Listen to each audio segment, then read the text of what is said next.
Olá, tudo bem? Bom dia, bem-vindos para o nosso segundo episódio do seminário. Lembrando que esse seminário ele é apresentado pelo Governo do Estado do Rio de Janeiro, através da Secretaria Estadual de Cultura e Economia Criativa e o edital Cultura Presente nas Redes 2. Hoje o nosso bate-papo é com a Márcia Falcão, que é essa artista visual maravilhosa aqui do Rio de Janeiro, moradora do Irajá, que tem despontado na cena artística, apresentando telas e trabalhos super incríveis. Márcia, é um prazer te receber aqui, muito feliz. E eu queria que você, de repente, começasse se apresentando. O que você acha? Tá bom, esse negócio de se apresentar acho muito engraçado, mas vamos embora. Eu sou Márcia. É isso, acabou a apresentação. Me formei na EBA, entrei ali naquele espaço com 19 anos, isso era 2004, para fazer pintura, sou bacharel em pintura. Me formei em 2010 e tenho atuado profissionalmente nessa área, acho que poderia colocar a partir de 2020, porque embora a minha formação tenha acontecido nesse espaço 2004-2010, eu fui começar a trabalhar com isso mesmo depois de 2018, quando comecei a acessar alguns cursos aqui na cidade, nesse caso cursos livres, principalmente no Parque Lage e também na Escola Sem Sítio. E considero esse também um período de formação. Agora, em 2020, algumas situações mais profissionais que envolviam pagamento começaram a acontecer na minha vida, porque eu acho que é interessante também pontuar essa diferença, né? Existe o processo de formação do ser artista e também existe o ser profissional da arte. Bacana. Antes de a gente falar, na verdade, dessa segunda etapa, né, que é a etapa de 2020, eu queria entender um pouco sobre a sua poética, né? Então, acho que tem uma pergunta que talvez seja uma coisa que me recorre constantemente quando eu vejo trabalho, que é qual é a sua principal motivação para pintar?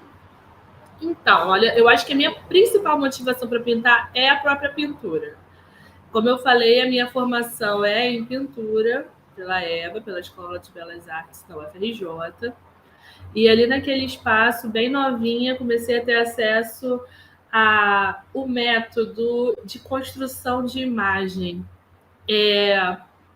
Eu acho que é muito particular para cada artista como se dá o desenvolvimento do seu pensamento a partir do objeto artístico. No meu caso especificamente, ele nasce muito do fazer mesmo e ele é muito correlacionado com o próprio processo. É claro que você consegue recortar dentro das obras que eu tenho construído durante todo esse período alguns assuntos recorrentes. Nesse caso, eu acho que o feminino, a violência, a maternidade, a cidade, a contemporaneidade periférica e outras questões me interessam carregar para o campo da pintura. Mas o início e o fim são sempre a própria pintura. Às vezes eu acho que quando eu falo isso parece muito abstrato, mas não é, muito pelo contrário, é muito mais concreto. Na construção da pintura existem alguns elementos formais que são cor, tom, massa, linha, achura, estudos de perspectiva, relações com o corpo, com a paisagem. Existem gêneros da pintura, como o retrato, como a natureza morta. E tudo isso são saberes intrínsecos à pesquisa do campo da pintura. Agora, os assuntos que me levam a potencializar essas questões são esses outros que eu falei. O feminino, a violência, o corpo, são coisas que eu tenho trabalhado e eu acredito muito numa liberdade de criação, de criatividade. Então, hoje, eu tenho trabalhado com isso. Até, às vezes, me pego olhando trabalhos do meu período de formação e vejo que há algum tempo eu continuo construindo a mesma coisa, às vezes aprofundando, às vezes mudando um pouco o enfoque, mas tem sido sempre esse lugar do feminino na cidade, na contemporaneidade. Mas isso não quer dizer que eu vou passar a minha vida inteira trabalhando com isso. Provavelmente vou passar a minha vida inteira trabalhando com pintura. Mas os assuntos que vão me levar até lá provavelmente serão outros. Bacana. Tem uma coisa que eu acho interessante no seu trabalho, é que a maioria deles, acredito que não todos, eles são em grandes formatos, né? E existe algum motivo pelo qual você pinta em telas grandes ou simplesmente acaba fluindo esse tamanho de tela? Então, eu tenho um pouco de dificuldade com essa questão do grande e do pequeno. O que é grande e pequeno, né? Por exemplo, olhando aqui agora no meu ateliê, eu vejo 1 por 80. 1 por 80 é muito grande, é médio. A minha escolha da superfície do trabalho, que tem sido tela, tem sido a tela esticada no chassi e tal, ela normalmente nasce muito do que eu vou trabalhar ali. Às vezes eu quero que a imagem que eu estou trabalhando tenha uma relação 1 para 1 com o corpo, até porque eu disse que eu tenho trabalhado muito sobre essa questão do corpo. Então, eu sou uma mulher grande, acabo indo para um formato 2,20 por 1,80, que é um formato bastante recorrente também. Às vezes até extrapolo para 3 metros de comprimento. Mas o que está sendo tratado na superfície da pintura e o tamanho sempre tem uma relação muito direta. Eu gosto também de trabalhar em formatos menores. Acho que existe toda uma possibilidade de construção com uma pincelada menor, mais curta, um, um, um calibre menor de pincel. Tá tudo disponível. Eu costumo dizer que na paleta do pintor, tudo isso está ali. Não é só a tinta, não é só a cor. E essa ideia do tamanho também está na paleta. Também é mais um elemento para você editar na hora que você está imaginando como levar aquela sua ideia para o mundo. Bacana, bacana. Você tem um atravessamento muito grande que, enfim, às vezes eu percebo muito no seu trabalho. Acho que você também levanta muito essa bandeira, que é sobre a sua experiência com a maternidade, né? Sim. E aí eu queria entender como que é se dividir nessa carreira de artista também com a maternidade. Como é que você consegue tocar os dois juntos e como tem sido essa experiência? Então, quando eu resolvo retomar minha pesquisa de arte, teve tudo a ver com isso. Inclusive, foi bem no meu período do meu divórcio. Até então, embora eu tivesse minha formação acadêmica nesse campo, eu não estava atuando, estava trabalhando no comércio como gerente. E aí eu estava dentro de um relacionamento, de casamento, gerei minhas filhas e me divorciei. Nesse processo, eu precisei voltar a ter ganhos, né, regulares. E você voltar para o comércio com um bebê de 6 meses no colo é impossível, ninguém vai te contratar. Então, comecei a pesquisar artes visuais de novo. Durante a minha formação acadêmica, eu me dediquei bastante aos fazeres, a parte prática, a rotina de ateliê, mas senti uma falta até com relação à parte conceitual, parte poética da construção. Então, quando eu voltei em 2018 a pesquisar isso, voltei justamente para essas questões mais do pensamento e não tanto do fazer. E nisso eu tinha uma filha de 2 anos e outra de 6 meses. Então, tiveram situações que eu fui para o Parque Lage com a minha filha que ainda estava mamando. Eu pintava dentro do meu apartamento com elas. Eu sempre falo que a pausa, o pensamento quebrado, ele está o tempo inteiro comigo, principalmente nesse período pós-casamento, porque você está pintando, por exemplo, com acrílica, que é uma tinta que seca rápido. E aí você prepara uma cor. Na hora que você vai começar a usar a cor, a criança vem e você tem que trocar uma fralda. Quando você volta, a cor já secou, você já não sabe nem onde você ia tacar aquela tinta.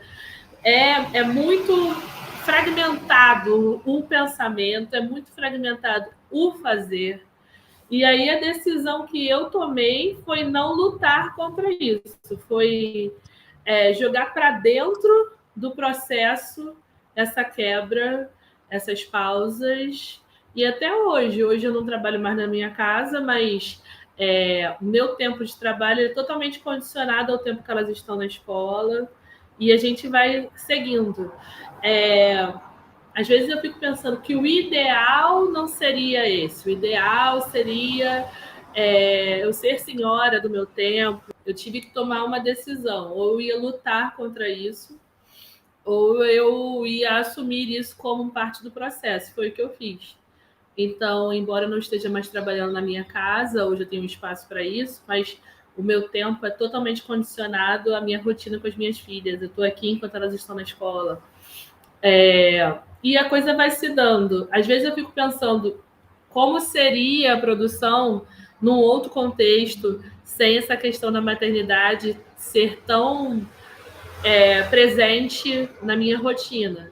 Mas não é essa a minha realidade. Então, de uma certa maneira, é até interessante porque me deixa curiosa de saber como que vai ser quando elas forem crescendo, ficando mais independentes e como isso vai reverberar no meu trabalho, porque como ele nasce profissionalmente num momento tão contaminado da maternidade, a gente também vai poder perceber essa descontaminação, né? Não que eu vá deixar de ser mãe, mas a maternidade nos primeiros anos e a maternidade com o indivíduo mais velho, mais independente, são vivências totalmente diferentes.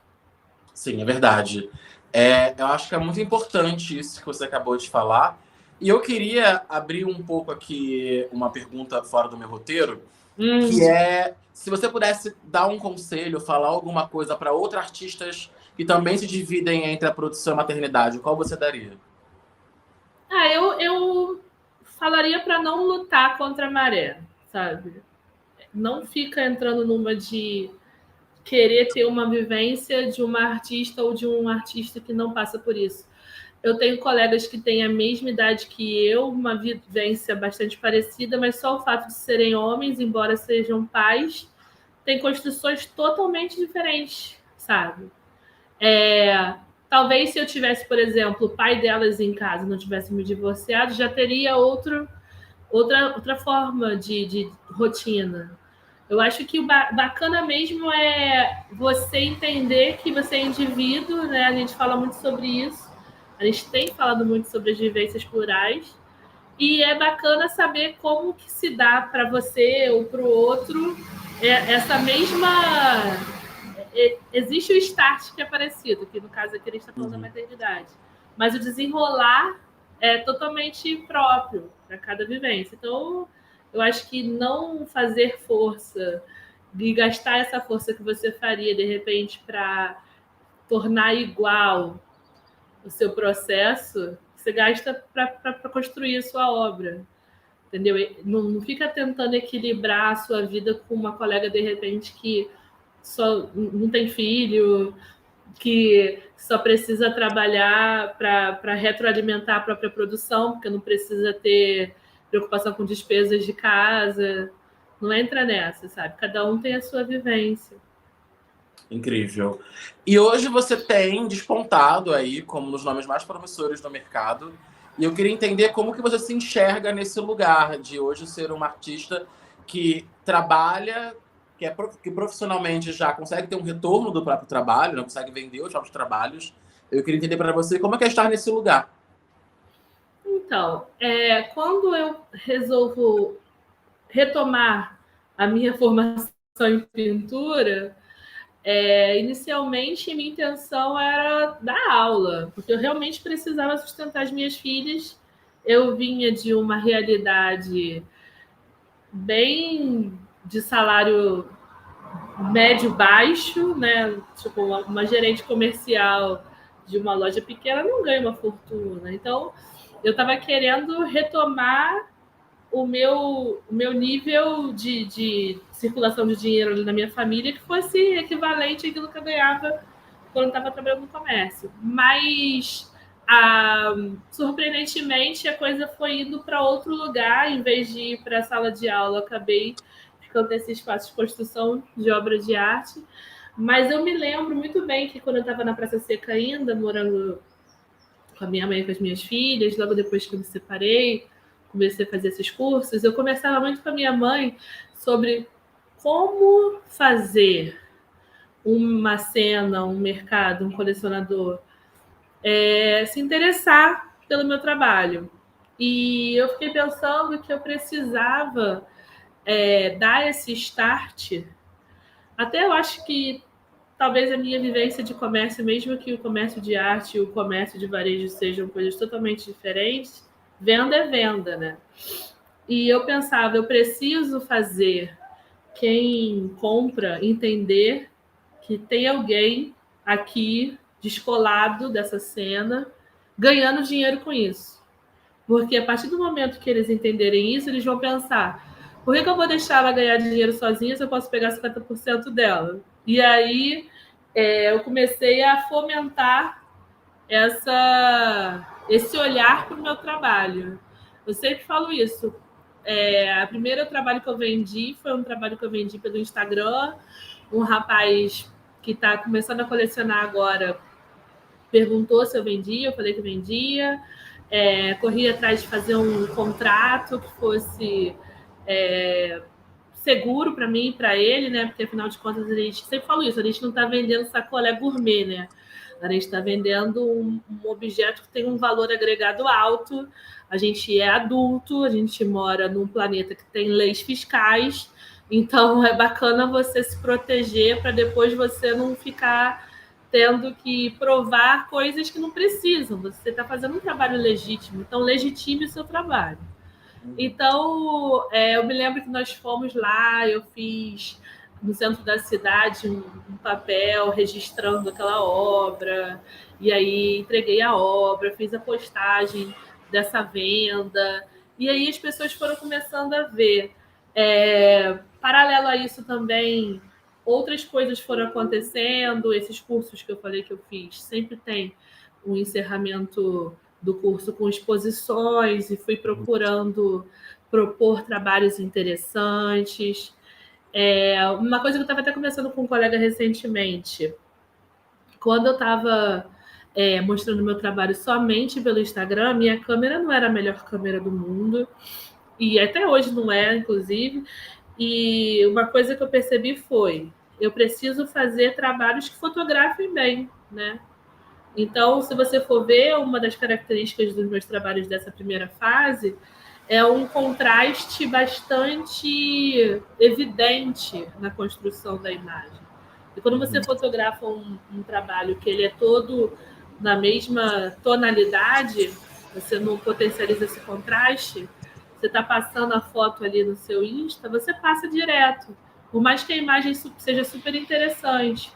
Então, ficar atento a essas questões que são muito mais comerciais mesmo do que simplesmente poéticas, sabe? Eu não olho para mim e penso, nossa, como eu sou uma pessoa vendida. Não, gente, é um sistema, é um mercado, existe o campo de pesquisa, existe o lugar de construção de diálogos, que é necessário também. Mas a gente precisa entender que é um jogo de adultos. A gente não pode ficar puxando só para uma questão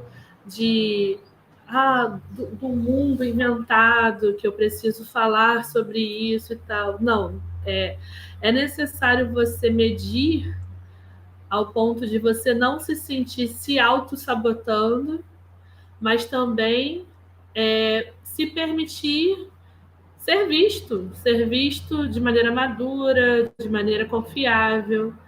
Um artista, hoje eu percebo isso, penso isso, posso estar redondamente enganada, mas a gente se coloca num lugar de uma pessoa que tenha grana, falar assim, vou investir nisso. Então, se você quer estar nesse espaço como uma pessoa digna desse crédito, seja de fato isso, sabe? Construa obras que, mas a minha obra é perecível. Então, avisa o colecionador que a sua obra é perecível, sabe? Não fica tentando inventar armadilhas, sabe? É um sistema que está aqui muito antes da gente e vai continuar depois da gente, sabe? Vamos ser ingênuos, né? Sim. E você falou sobre sua primeira venda, né? E hoje você já é representada por uma galeria. Sim. E como que é para você ter esse acompanhamento? Você acha que é um acompanhamento que é importante para você, já que existe também, além dessa parte da produção, existe uma burocracia por trás? Sim.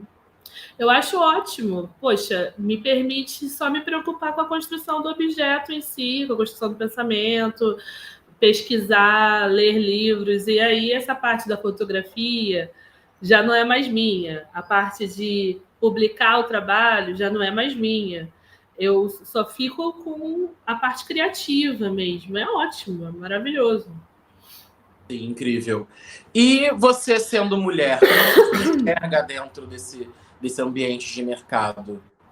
Olha, eu posso estar tão enganada, mas desde a minha formação eu enxergo o campo da pintura um campo bastante machista. Eu me lembro, meu nome é Márcia Falcão, né? Então, até hoje eu assino M Falcão, porque desde a época da minha formação aí as pessoas não saberiam quem tinha pintado, se era uma mulher ou um homem, né? Eu queria que vissem a pintura pela própria pintura. E, para além disso, eu acho que um corpo como o meu, que às vezes, até hoje, eu estou às vezes em lugares que a pessoa fala, mas você está com um trabalho aqui? Eu falo, não, vim fazer a faxina, entende? Porque a gente vive num mundo cheio de estereótipos que uma pessoa gorda, que não é branca, que não parece uma modelo, ela não pensa, ela não é digna de você olhar e entender que daquela boca pode sair um pensamento crítico. Então, com relação a essa questão de ser mulher e estar nesse espaço de construção de pensamento, eu vejo muito isso, sabe? Muito uma fala que tem um peso menor.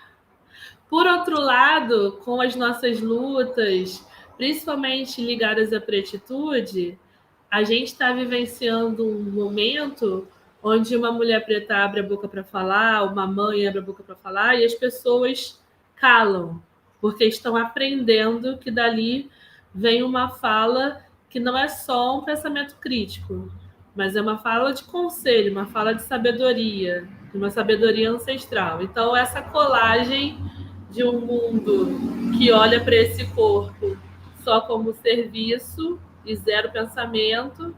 Por outro lado, dentro dos nossos espaços, do nosso pequeno gueto de artistas, a gente vê esse lugar de fala ser construído e chancelado justamente por você ser mulher e mãe e tal. Então, acho que é meio que um encontro de dois mundos a gente está vivendo agora, assim, eu percebo isso bem agora mesmo. Mas em alguns espaços, sim. E até sacaneio, usou bastante, porque eu sou o tipo de pessoa que eu faço tudo para reforçar o preconceito do outro, para deixar a pessoa bem vendida para ela mesma, sabe? Já que ela quer entender que eu tô ali para fazer faxina, tá bom. Tô ali fazendo faxina. É isso. E aí eu tenho, na verdade, agora um pequeno desafio para te fazer, que é tentar pensar em como que seria esse mercado daqui a 5 anos e como você se vê daqui a 5 anos. Olha, eu tô com 36, como eu falei, comecei a pesquisar pintura com 19. Então, são 17 anos fazendo isso. Acho que daqui a 5 anos vou estar fazendo a mesma coisa. Mas a história me diz isso, sabe? Matematicamente falando.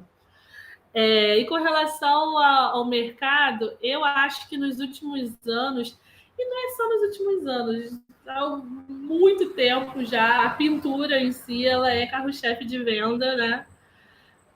Você quer fazer alguma coisa que vende, você vai lá e faz pintura. É muito mais fácil você vender pintura do que uma escultura, do que uma instalação, do que uma performance, né?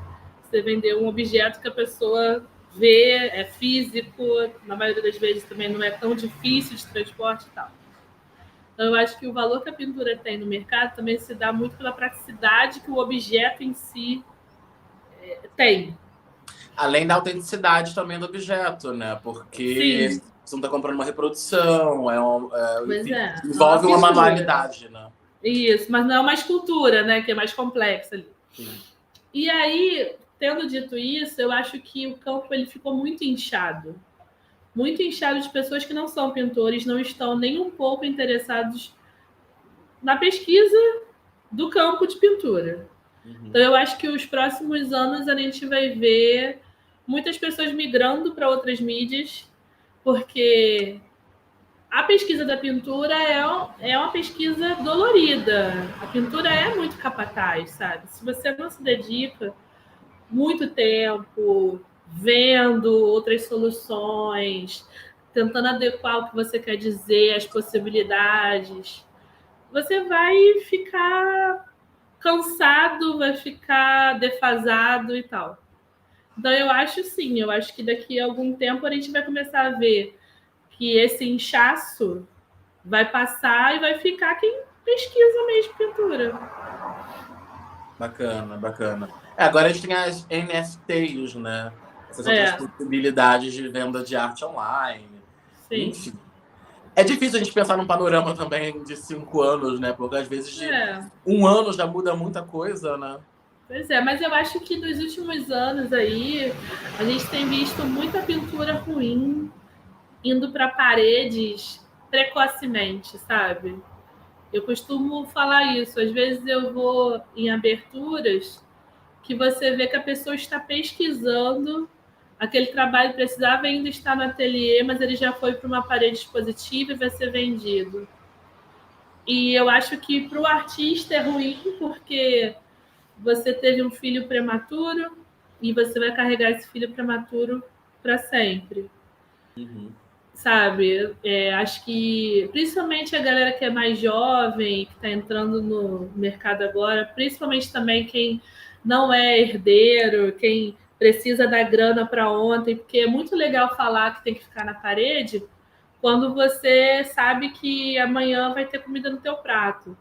Agora, falar que aquele trabalho tem que ficar na parede, sendo que tem gente querendo comprar e você tá apertadão, tu vai lá e vende mesmo. Então, essa responsabilidade também de dar condições da pessoa terminar de fazer a obra, sabe? Deixar o negócio amadurecer no seu tempo. Tem muitos artistas, e no caso de pintores específicos, que você vê que são pintores muito bons, mas que estão colocando para fora obras que não estão acabadas. Sim. Talvez porque existe talvez uma demanda muito grande de compra de algum tipo específico de trabalho.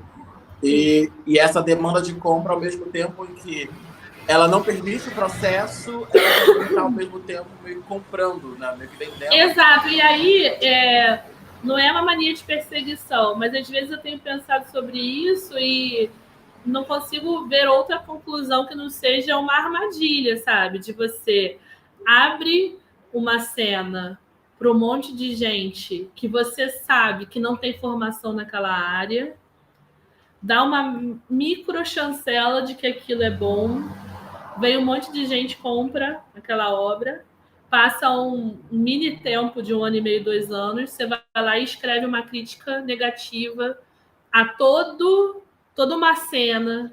E aí fala, tá vendo? A gente abre e a pessoa não sabe fazer. Aí você pega aquele monte de artista que você deixou na gaveta, que são bons artistas, mas que como não estão não estão se adequando à demanda que você está inventando, de ser ou periférico, ou ser uma minoria, ou seja o que for, e aí fala, ó, isso aqui é bom. Mas o que é bom? É um cara que fez residência lá não sei aonde, que tem 30 anos de pintura, e você está comparando com um rapaz que tem 15 anos pintando há 1 ano e meio. Isso é cruel, é inventar uma forma de criticar negativamente aquilo que você, mais uma vez, não quer que esteja, né? Manter na borda da borda e manter no centro do centro. É isso. É sobre isso mesmo que você falou. Bom, a gente está finalizando nosso bate-papo. Infelizmente, passaria horas aqui conversando com você. Eu adoro quando eu te encontro em qualquer lugar, porque você tem uma energia, tem uma animação incrível. Ai, obrigada. E eu queria deixar agora esse último minuto, ou o tempo que você precisar, para as considerações finais. Eu gosto de falar que é o momento jabá. Pode divulgar Instagram, pode falar de exposição que está tendo com obra sua. Pode falar o que você quiser. É o momento para você falar. Fique à vontade. Não, agora não está tendo nenhuma exposição. Só tenho, acho que, a Enciclopédia Negra, que está aqui no MAR, né, no Museu de Arte do Rio. Tem 2 trabalhos. Eu acho que a Crônicas Cariocas ainda está aberta. Até no próprio Museu de Arte do Rio também tem outro trabalho meu lá. Meu Instagram é Márcia Falcão __. E é isso. E é isso, Márcia. Muito obrigado pela sua disponibilidade. E, pessoal, é isso. Obrigado pela presença e até a próxima. Tchau, tchau.